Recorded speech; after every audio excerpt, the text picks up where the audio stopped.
Breaking news. Manchu Vishnu నటించిన మోసగాళ్ళు cinema చూసారా?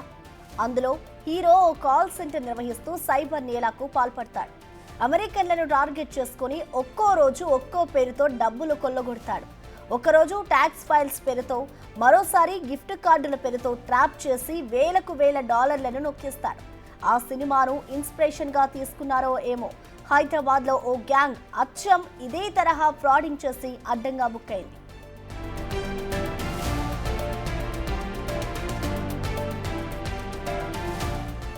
పేపాల్ మన దగ్గర ఫోన్ పే, జీపే ఎలాగో అమెరికన్లకు పేపాల్ అలాగన్నమాట. యూపీఐ ట్రాన్సాక్షన్స్ అన్నీ పేపాల్ ద్వారానే చేస్తారు అమెరికన్లు.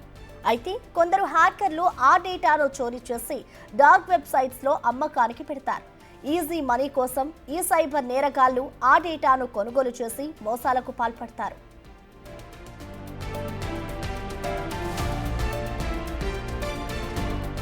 గుజరాత్కు చెందిన మనస్విని ఈజీ మనీ కోసం ఈ అడ్డదారిని ఎంచుకుంది. మరికొందరితో చేతులు కలిపి హైదరాబాద్ హైటెక్ సిటీలో ఎక్సిటో సొల్యూషన్స్ పేరుతో ఓ ఫేక్ కాల్ సెంటర్ ఏర్పాటు చేసింది.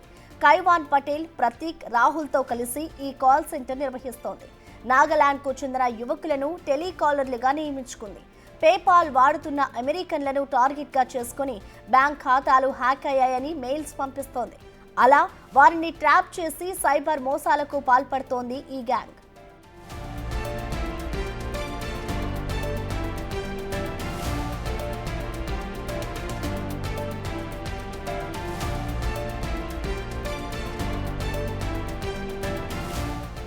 పక్కా సమాచారంతో రంగంలోకి దిగిన సైబర్ సెక్యూరిటీ బ్యూరో పోలీసులు కాల్ సెంటర్ పై దాడి చేశారు.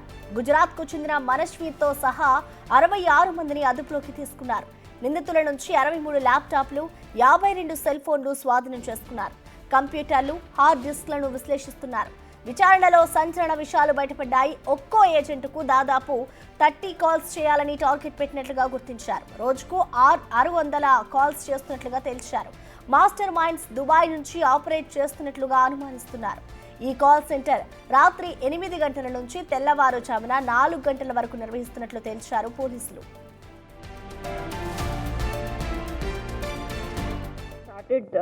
This center started functioning and approximately 600 calls plus were being made, and how many out of them became victims we'll have to check up because it's a very fresh operations. Just last evening we've done it.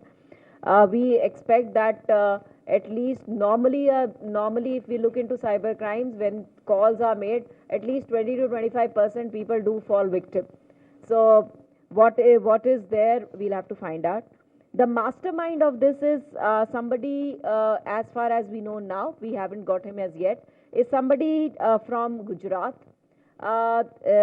His name, what we know till now, is something called Kaivan Patel. And another important person is Rupesh Kumar, alias Jaddubai, who have been orchestrating these operations. We believe that these kind of call centers might also be operating or earlier operated in certain other metropolitan cities in the country. Woman named Chanda Manaswani, who is MD of a company called Exito Solutions. She has already been arrested yesterday. దీనికి సంబంధించిన పూర్తి updates ని మా ప్రతినిధి సురేష్ అందిస్తారు live ద్వారా. సురేష్, చెప్పండి, ఇటు పేపాల్ స్కామ్ కి సంబంధించిన పూర్తి డీటెయిల్స్ ఏంటి, అలాగే ప్రస్తుతం పోలీసులు ఎంతమందిని అదుపులోకి తీసుకున్నారు సురేష్? పేపాల్ కస్టమర్ పేరుతోని నకిలీ కాల్ సెంటర్ని ఏర్పాటు చేసి అక్కడ పూర్తిగా హైదరాబాద్ హైటెక్ సిటీ కేంద్రంగా నిర్వహిస్తున్నట్టు పోలీసులు గుర్తించడం జరిగింది. ప్రస్తుతం దీనికి సంబంధించి సైబర్ సెక్యూరిటీ బ్యూరో పోలీసులు విచారణ జరుపుతున్నారు. ఇప్పటికే 63 మందిని అరెస్ట్ చేశారు. మనస్వి అని చెప్పేసి ఆమె పూర్తిగా ఇక్కడ హైదరాబాద్లో కాల్ సెంటర్ని ఏర్పాటు చేసి మొత్తం ఒక గుజరాత్ నుంచి 60 మంది యువకులను కూడా అంటే ఇతర రాష్ట్రాలకు సంబంధించి ఇంగ్లీష్ బాగా మాట్లాడినటువంటి యువకులను ఎంచుకొని ఇక్కడ కాల్ సెంటర్లో పనిచేయించారని చెప్పేసి కూడా సైబర్ సెక్యూరిటీ బ్యూరోకి సమాచారం రావడంతో బుధవారం రోజు అక్కడ సోదాలు నిర్వహించి ఈ కాల్ సెంటర్కి సంబంధించిన మొత్తం అక్కడ ఉన్నటువంటి వారందరినీ కూడా అదుపులోకి తీసుకొని నిన్న అరెస్ట్ చూపించడం జరిగింది.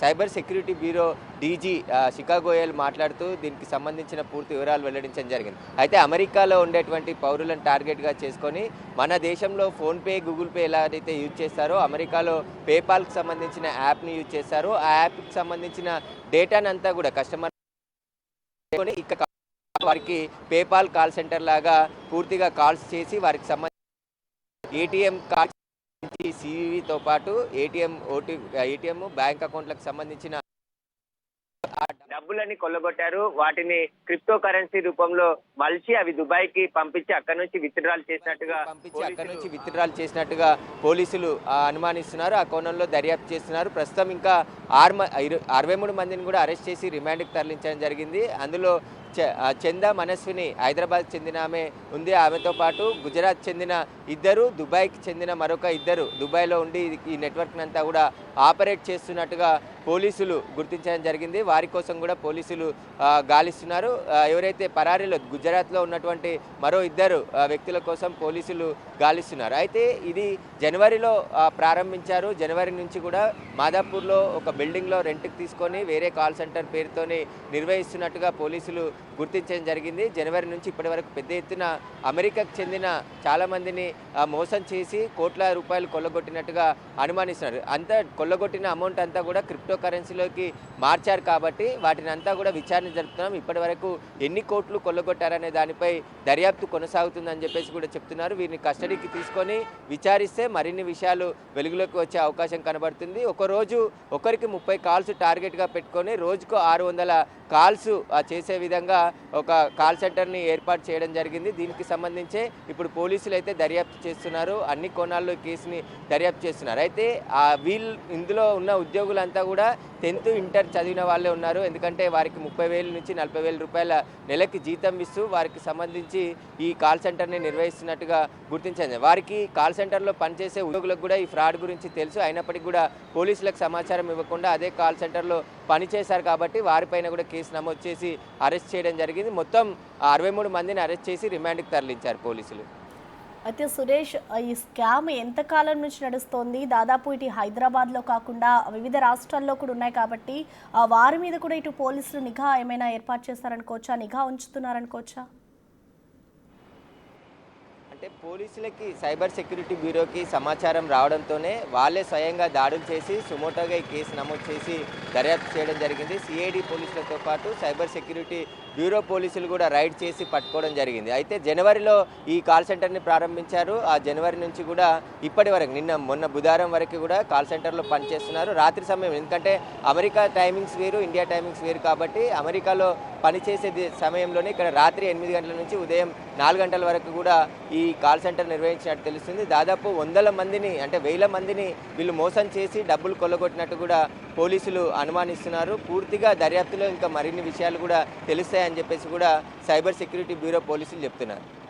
సురేష్, ఈ పేపాల్ యాప్ ఏదైతే ఉందో ఈ యాప్ ద్వారా మోసపోయిన వాళ్ళు ఉన్నారు, వాళ్ళు ఇంతకుముందు ఎప్పుడైనా ఇటు పోలీసులకి కంప్లైంట్ చేయడం కానీ ఇటు సైబర్ సెక్యూరిటీలో కంప్లైంట్ ఇవ్వడం ఇలాంటివి ఏమైనా బయటకు వచ్చాయా?